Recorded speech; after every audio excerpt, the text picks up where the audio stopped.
Hi, and welcome to Matt Holman Talks Mental Health, the podcast where I have the opportunity to catch up and chat with amazing humans. For this episode, I'm so happy to introduce Louise Pye to the conversation. Welcome, Louise. Hi.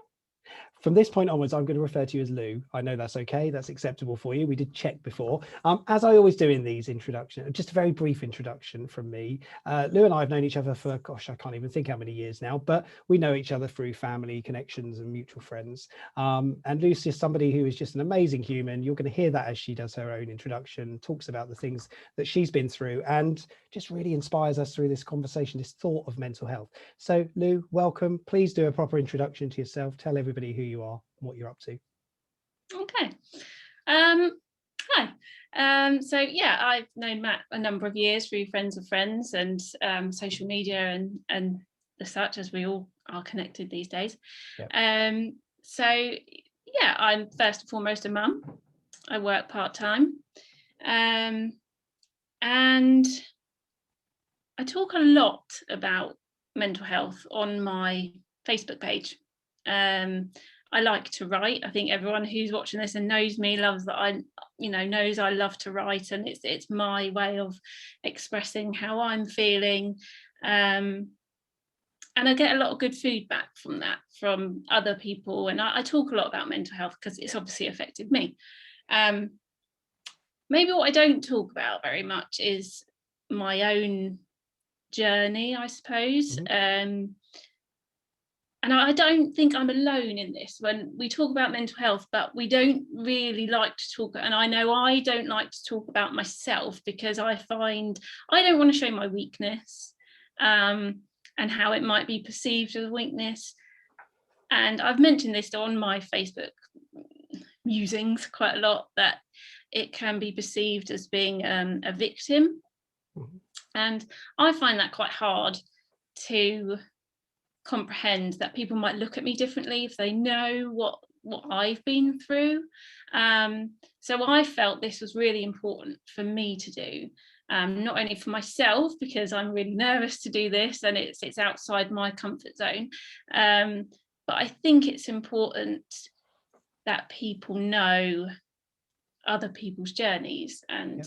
And that's why I'm here, because I feel like maybe I don't share as much as I should because I'm quite an introverted person.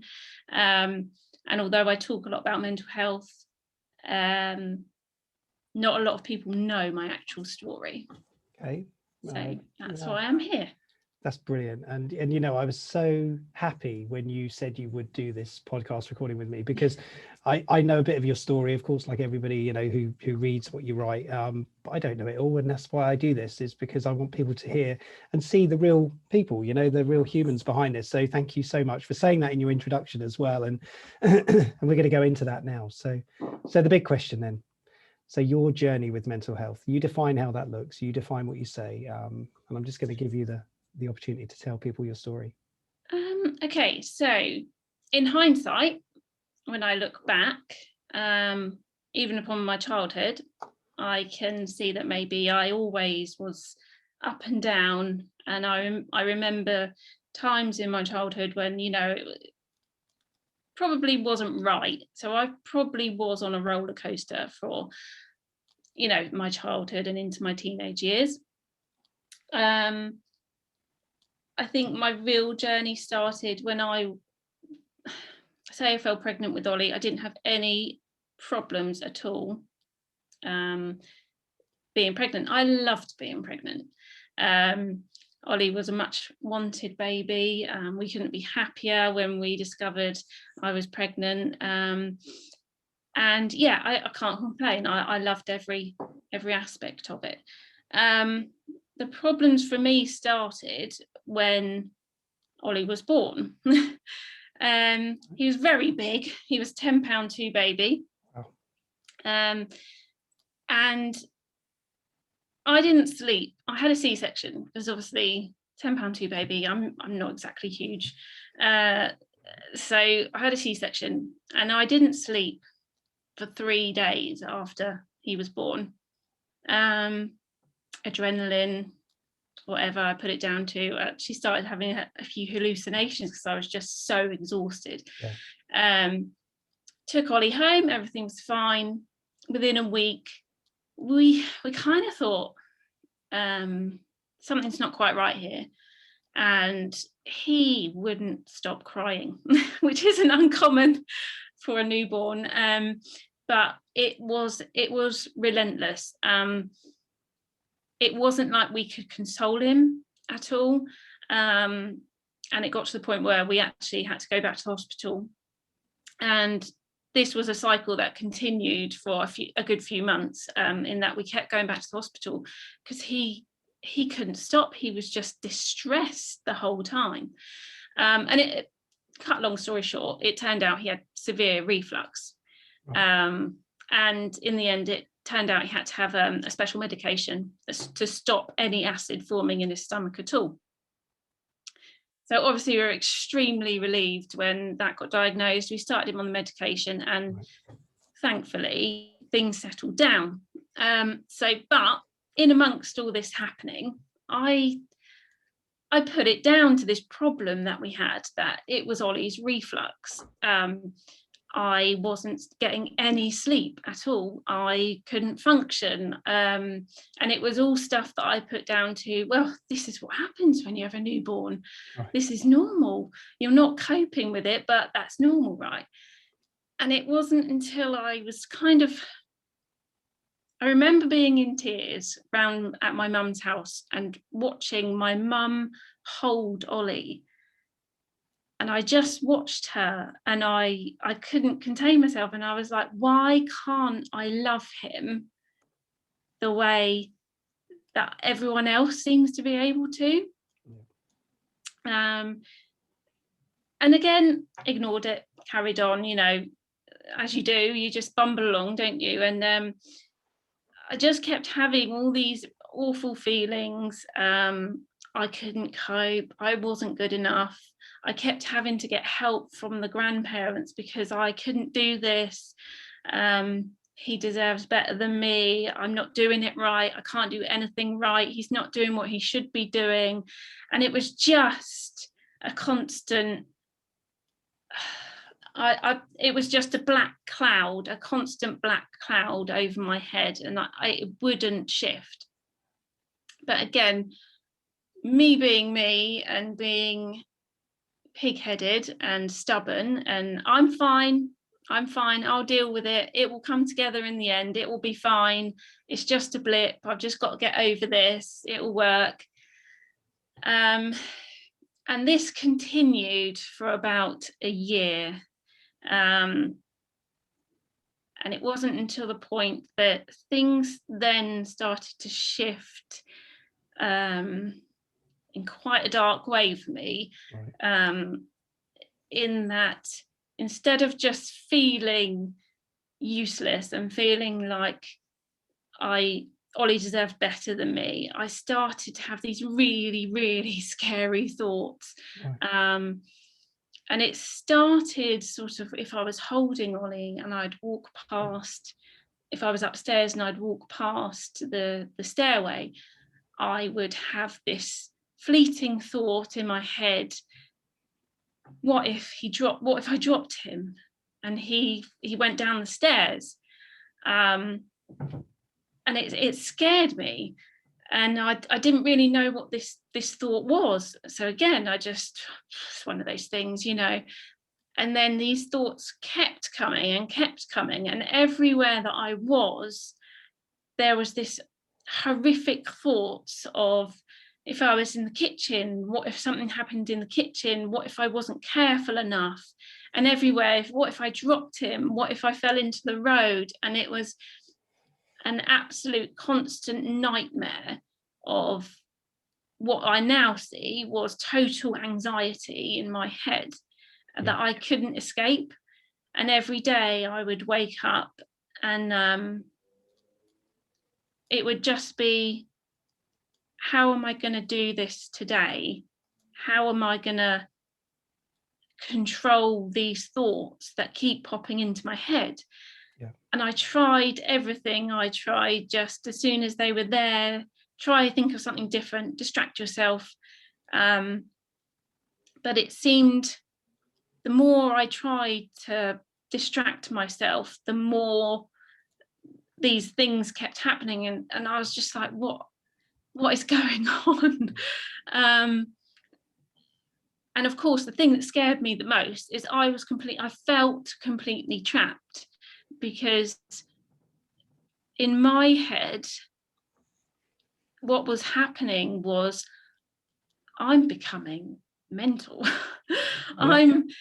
Is this how it's not to no disrespect to anyone who has like schizophrenia, I don't know enough about it, but at that point in my head I thought, is this how it starts? Right. Is this, am I gonna flip? Am I gonna lose control? And I think that was a thing that scared me the most, is I would lose control and I would not know what was going on and something would happen. And to that I was so scared that I thought, if I tell anyone, if I hadn't told Lee about this at all, or a single soul, if I tell anyone, they are going to take my child away from me, because I'm not safe to be around. I'm a loose cannon. Something's going to happen. They'll see, if I tell anyone this, they're going to think I'm a bad mum, and social services will be involved. And I was just absolutely terrified. So yeah, as you can imagine, at this point in my life, not only am I battling with what in hindsight was postnatal depression, I'd also developed this really strange thought process, and I didn't know what the hell to do about it. I was also obviously having sort of daily panic attacks that were getting increasingly like out of control, and Lee was obviously noticing things weren't right. I wouldn't talk to him. He couldn't help me. I was just a ball of anxiety, and I just didn't want really to. I didn't want to be around anyone, and I didn't want anyone to feel like they had to be around me. Right. So I kind of isolated myself a lot. And then it got to the point where in the end I did tell Lee, and I was so scared, because I thought he's gonna ship me off to the doctor, and that whole terrifying ball of what I thought was going to happen, it was going to start happening. But in the end, I had to tell someone, and so I didn't go to the doctor at first. I was too scared. So what I did do was I went to like a course of hypnotherapy. Okay, right. Which was good, because it made me address a lot of stuff that I probably went through in my childhood and in my teenage years. Okay. And it made me address maybe how obviously secretive I am about my mental health, and that's ongoing today. Like during my teenage years, I had a eating disorder, but I kept it under control and well enough that no one really knew I was ill. I self-harmed, but again, I kept it under control and secretive enough that no one really knew that there was an issue. And thankfully, I've worked through those issues, but it did help me to talk through a lot of those with the hypnotherapist, and that helped. And then I also went on and I privately booked some CBT classes. Okay. To address what was happening. And the only saving grace I think that got me to go to those appointments was the fact that it was private and confidential, and I knew that whatever I said couldn't leave that room. So that's what got me through, and it did help. However, it didn't stop what was going on in my head. And again, it got to the point where I was like, I'm doing all these things, I'm trying to help myself, and I'm doing all the things that I'm being told to do that's meant to make this go away or make this manageable, and it just wasn't. So in the end, I did go to the doctor, and they were very good, and nothing bad happened. I think that's the main thing, that nothing bad happened. They didn't call social services, they didn't, you know, lock me up. And what they did do was actually tell me what was going on in my brain. Okay. Yeah. Which I think, over everything I'd been through, to actually know this is a thing. This isn't just me. This is like a medical thing. And what I had been going through for, you know, over a year was actually called Pure O. And it's OCD. Okay. Yep. And it's basically, but it's without the compulsions, like we're all told, you know, washing hands and having to do certain things. I didn't have any of that. Pure O is purely based upon your thought process, and what's going on in your head.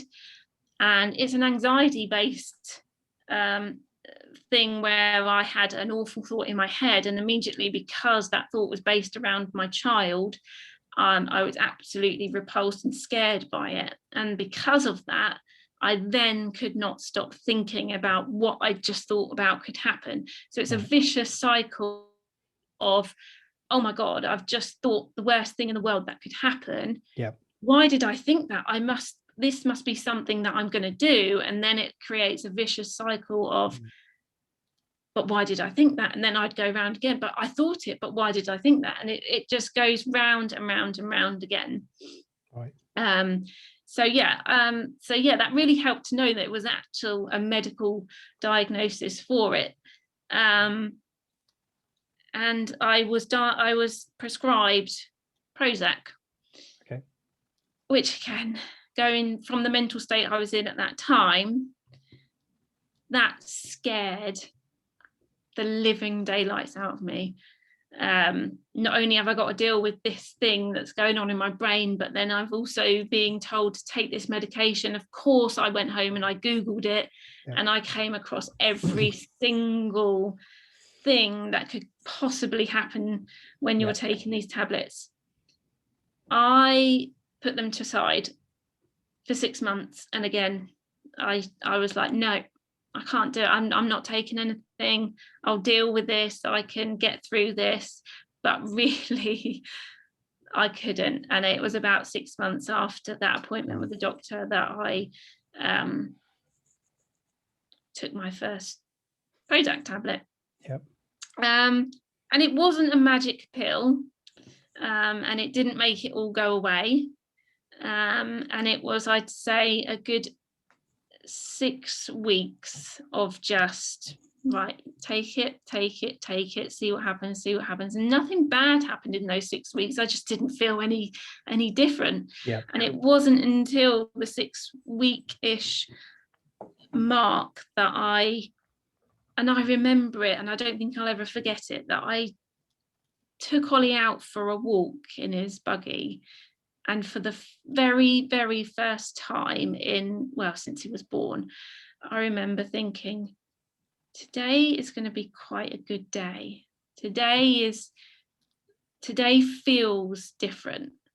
And it just felt like I've done this today. Like, I've got up, I've done what I needed to do, I've got us ready, and I'm going for a walk like a normal person does with their child. And those awful thoughts, although still there sometimes, I could feel them daily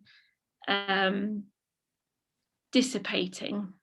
Like, if I had a bad day, they'd be there, but it was a lot easier to be able to say, oh, it's just a thought. It's, you know, it's rationalizing that thought process of, yes, it's there, and okay, I've had that thought, but nothing is going to happen from it because it's just a thought. And be able to just flip them away.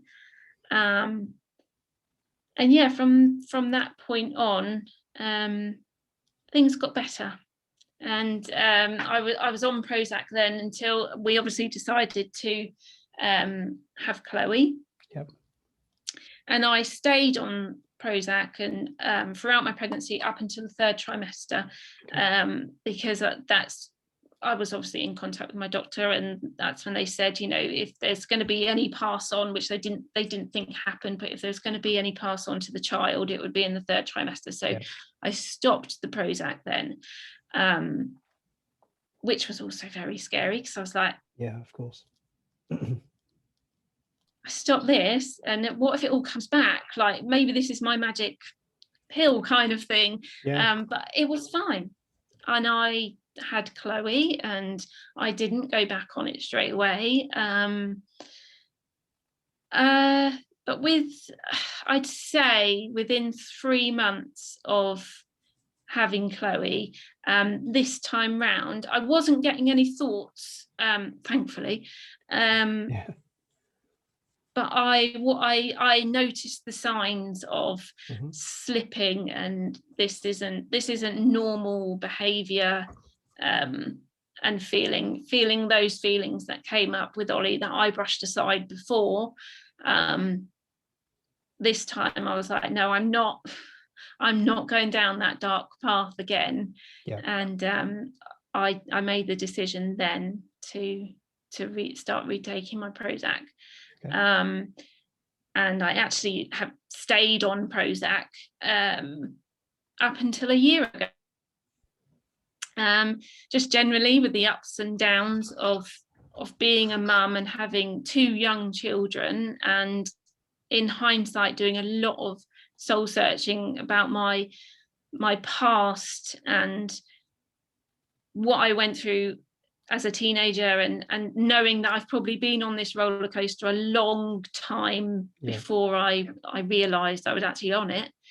I just felt I owed it to my children, and to Lee, to be on an even keel, and just go with it for now. And I came off it a year ago, and everything's been fine. You know, it's not, I've not slipped. I have good days and bad days, but it's managing them now, and I know myself a lot better, and I know when I'm doing too much, and I know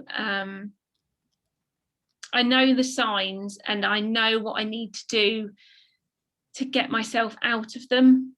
And I probably think I just know myself a lot better from going through all of this. I think what's highlighted to me is that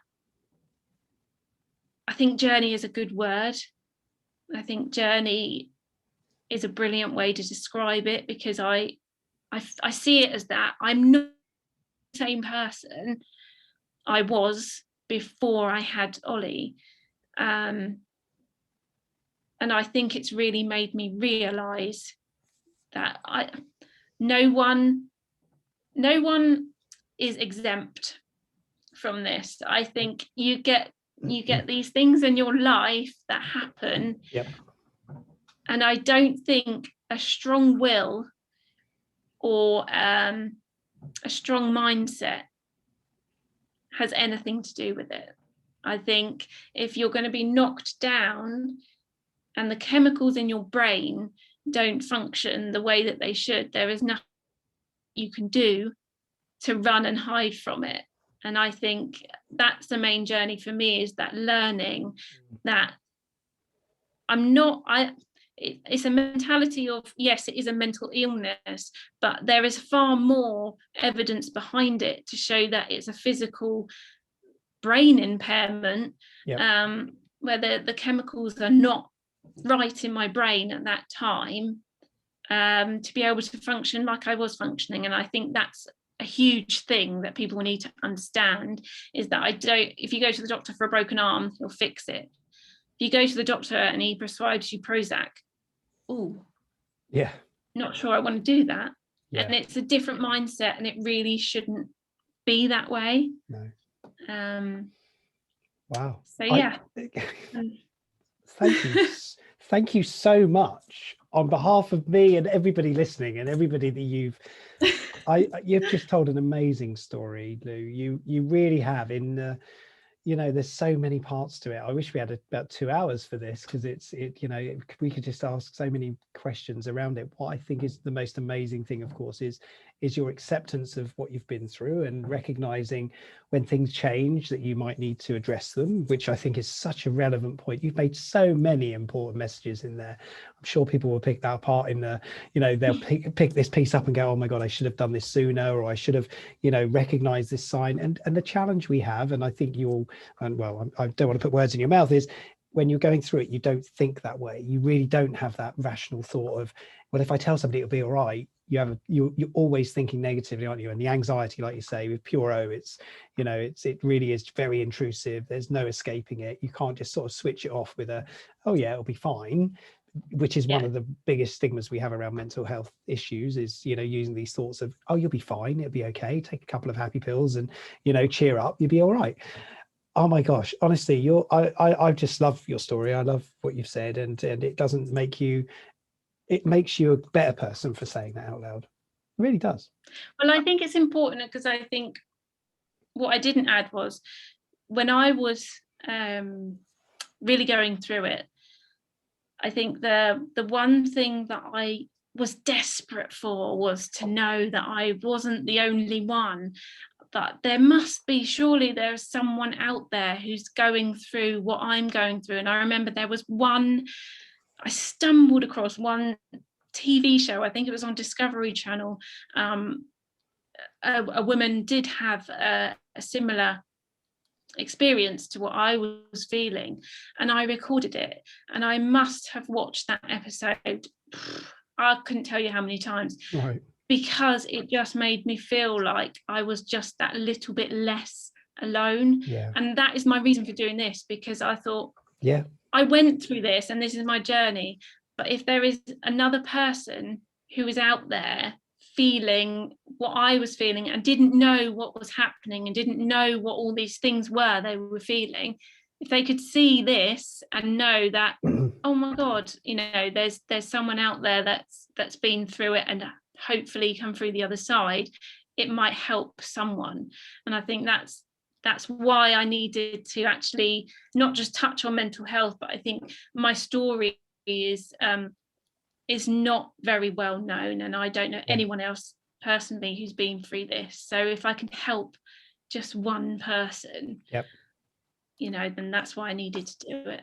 Oh, it's amazing. And you know what, you will at some point. It might not be tomorrow, it might not be in a week, but it will at some point. Somebody will pick it up and they will see it, and it will help to connect them to others. And you're right, isn't it? It's we struggle with that, and these stories that we're telling through the podcast itself, they're unique to the individual, but they connect in so many ways to so many people. So, oh my gosh, huge thank you for you sharing that. And there could be a million other things. So I'm just going to say the thank you bit, and then I'm going to let you say the final words, because I just want you to sort of just put that message across just one final time to people, what they should do, how they should do it. I don't know if you'd be open, if anybody did want to talk to you about your experience, to try and sort of share and maybe see, if there's anything you can give them that can support them. But thank you. Really just want to say a huge thank you to you, Lou. I know you're a bit anxious about doing this, as many people are, because it is, I know, I could see as well. Doesn't mean anything to people listening, but you do have a little bit of a red blotch on your neck, but that's a sign of anxiety, which is perfectly normal. We all have it, and sometimes our body decides to show the world it, and so thank you. and thank you so much for doing this. I really genuinely feel that way. Final words for you. Go for it. What would you like to say? Just thank you, really. Again, it's not something I talk about a lot. Quite an introverted person myself, so this has been like therapy for me. Okay, cool. And again, if anyone wants to get in touch with me to talk, I always say it on my Facebook, if there's anything that I can help, even if it's just to listen, I don't even need to comment or try and help. If you just need someone to listen, I'm happy to be that person. Brilliant stuff, Lou. Thank you so much. And for anybody that is listening, of course, we have touched on some pretty difficult subjects today, you know, and experiences that Lou's been through. I didn't do much of the talking, which is perfect because that's exactly what it is about. It's your story. But if anybody is struggling, if you do need extra help and support, know there are always people out there. I'm available. Lou's obviously opened herself to be available for anybody that wants to talk about these topics. Samaritans exist today for exactly that reason, to have a safe space to know you can talk in confidence about what's going on. If you've got those thoughts in your head, if you've got those things that you're really worried about will start to sort of take over your thoughts, reach out. There is somebody who cares. There's somebody always there. Samaritans, free to call 116 123. You can also text if you're into texting or messaging to shout 85258. So please know somebody's always there. We always want to be there for those people that are struggling. So Lou, thank you so much. We're done. That's half an hour down. So it's been lovely to see you. Take care. And you.